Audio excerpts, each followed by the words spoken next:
Hello everyone, this is Suhani Yadav. Welcome to the unfiltered opinion. तो आज का हमारा टॉपिक होने वाला है क्लाइमेट चेंज। मैं बताऊं तो मैं मरी जा रही थी इस टॉपिक पे बोलने के लिए। लिटरली मैंने डेट फाइनलाइज़ की हुई थी कि मेरे को बोलनी है बोलनी है, लेकिन मेरे उस डेट तक मेरे से वेट ही नहीं हुआ। मैंने सोचा कि अभी टाइम नहीं है, जब टाइम होगा थोड़ा बहुत आर्टिकल या कुछ इन्फॉर्मेशन कलेक्ट करना चाहिए।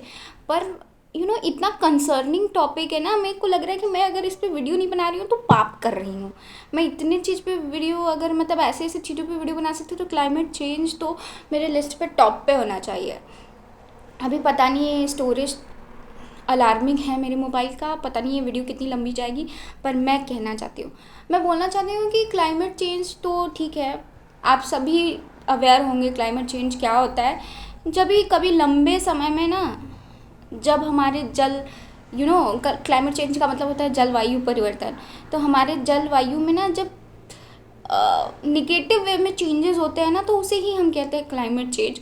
और ये बहुत ही कंसर्निंग टॉपिक है आज के लिए। लिटरली जैसे जब कोरोना हो गया था तो we all guys were like कि भाई कोरोना हो गया, 2 गज की दूरी, मास्क है जरूरी, ऐसा ऐसा टैगलाइन निकालते थे ना। लिटरली ये वो सिचुएशन है जब क्लाइमेट चेंज को हमको इतनी इंपॉर्टेंस देनी चाहिए। हर जगह क्लाइमेट चेंज की ही बातें होनी चाहिए।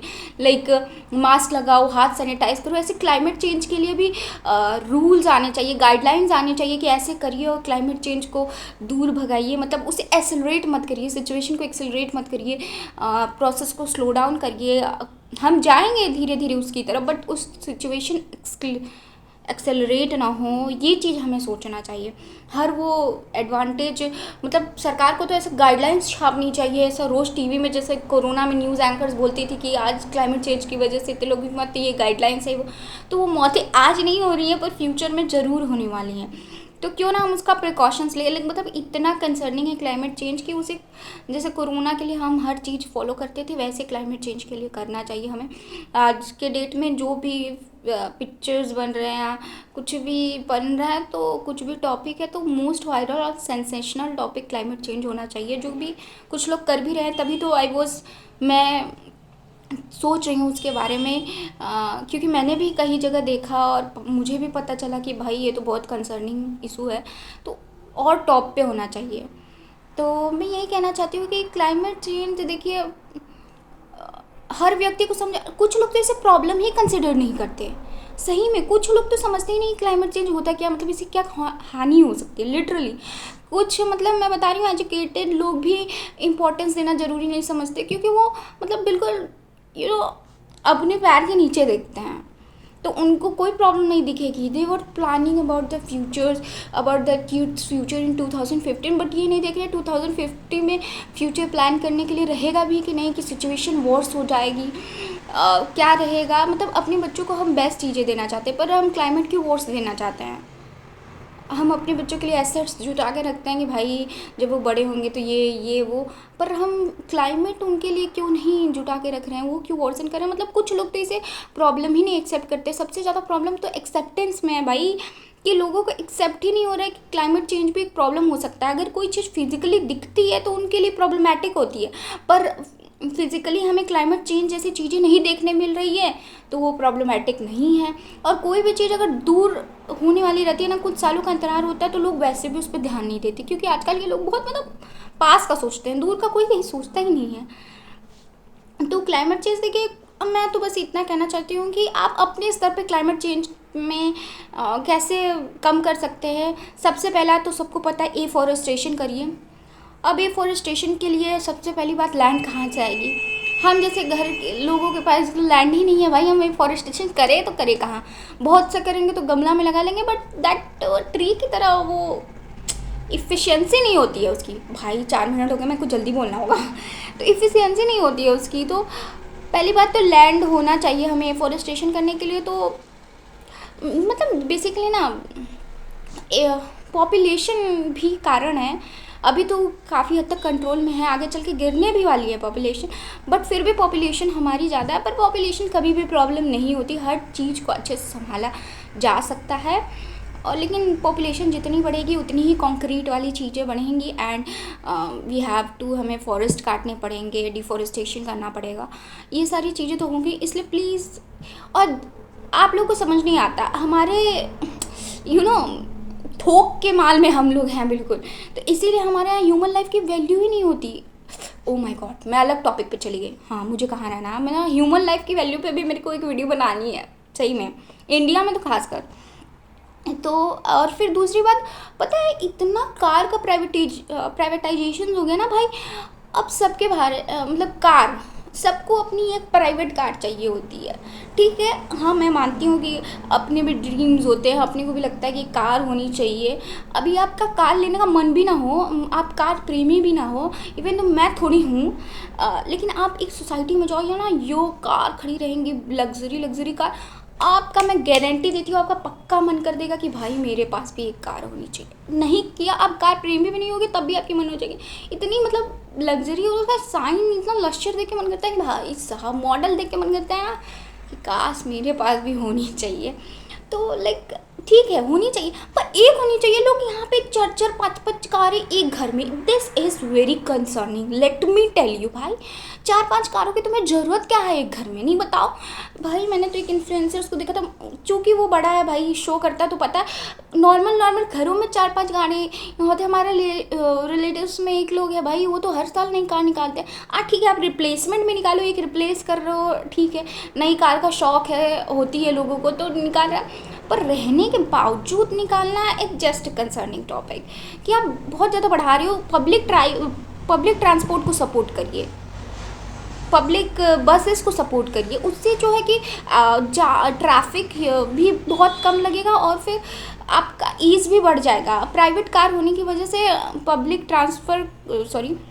ट्रांसपोर्टेशन का कोई यूज़ कम करता है और मतलब उसको उतना बढ़ावा नहीं मिलता और ट्रैफिक भी बहुत ज़्यादा हो जाता है कार का प्राइवेटाइजेशन होने से। तो अभी तो हालांकि इंडिया में वेल्थ इनइक्वालिटी के कारण ये चीज़ें जो है अभी कम स्तर पे, बहुत बड़ा इसमें रोल नहीं है, क्योंकि वेल्थ इनइक्वालिटी है तो जिसके पास है उसके पास 4-5 है, जिसके पास नहीं है, बहुत सा ऐसा तबका है जिसके पास अभी कार ही नहीं है।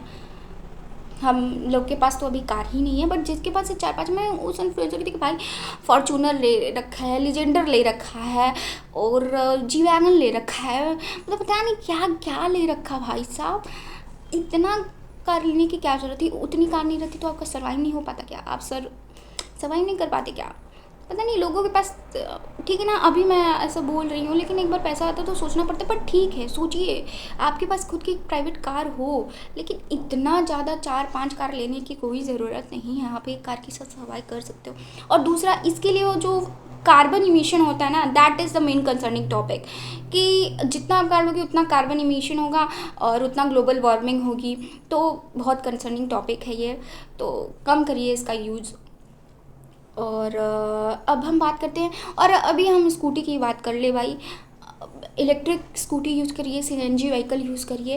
पर इलेक्ट्रिक में भी क्या है ना भाई, अभी हम ही ना स्कूटी खरीदने जाएंगे ना तो इलेक्ट्रिक कर देंगे ना, लाइक लोग कहते हैं ना कि भाई जो मज़ा पेट्रोल डीजल में वो इलेक्ट्रिक में नहीं है। तो फिर प्लीज़ मज़ा के पीछे मत भागिए, इलेक्ट्रिक व्हीकल लीजिए और सीएनजी वाला लीजिए।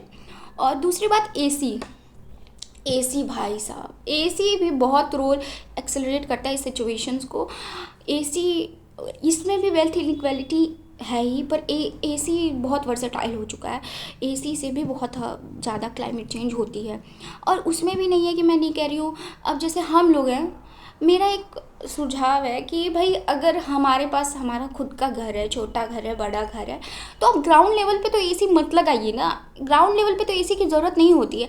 कभी कभार ह्यूमिडिटी हो जाती है अंदर तो वो नहीं हो जाता, ठीक है। जो अपर लेवल पे, सेकेंड फर्स्ट फ्लोर पे आपका घर है तो वहाँ पे एसी आप लगा सकते हो, क्योंकि बहुत ज़्यादा गर्मी होती है, ठीक है। पर ग्राउंड लेवल पे तो एटलीस्ट अवॉइड करिए एसी। पर यहाँ पे तो घर में जितने रूम है लोग उतने एसी लगा रहे हैं भाई साहब। और ऐसी जगह एसी लगाइए जहाँ पे मतलब सेंट्रल पार्ट हो, जैसे कि मैंने देखा है लोगों ने दो रूम में एसी लगा रखा है। उसकी जगह आप 2 लोग हैं, 2 फैमिलीज़ है, 2 रूम में एसी लगा रखा है। अब उसकी जगह आपने हॉल में एसी लगाया होता तो क्यों नहीं, मतलब आपको नहीं लगता कि आपका ज़्यादा, इससे तो देखिए क्या प्रॉब्लम होती है।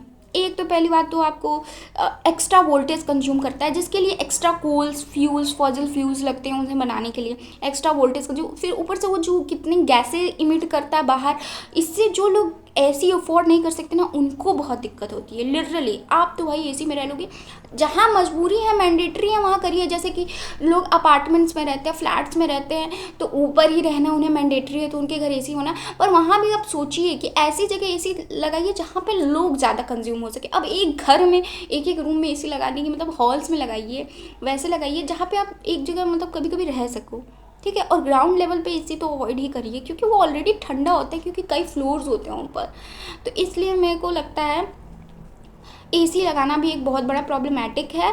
पर मतलब बल्क में लगाना, कि आपके घर में जितनी ज़रूरत नहीं उससे ज़्यादा लगवा रखी है, तो भाई वो बिजली भी कंज्यूम करता है। और ये भी बहुत बड़ा कारण, कोल्ड ऑयल्स, गैसेस, ये सब यूज़ करना, इन सब का बहुत बड़ा ग्लोबल वार्मिंग का कारण है। तो प्लीज़, और एक लेवल पे प्रॉब्लम एग्जीक्यूशन की भी आती है कि लोग एग्जीक्यूट नहीं करते। सीखते हैं ज़रूर कि हमें बिजली बचाना चाहिए, पानी बचाना चाहिए, पर एग्जीक्यूट किसी से नहीं होता। लिटरली मैं बता रही हूँ, अभी आपको कहा जाएगा ना, रात को 12:30 बजे आपके घर के नीचे कहीं टीवी ऑन रह गया, आप ठंडी का समय है, आप विरले ये कि कंबल में से जाके उस टीवी को बंद करना ज़रूरी समझोगे।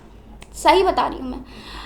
पर मैं एग्जीक्यूशन पे पूरा ध्यान देती हूँ, तो मैं चाहती हूँ आप भी ध्यान दीजिए। जाइए और उसे बंद करके आइए, क्योंकि ये ना आज भी कई ऐसे एरियाज़ हैं जहाँ पे एक्सट्रैक्ट किया जाता है कोल ऑयल से इलेक्ट्रिसिटी।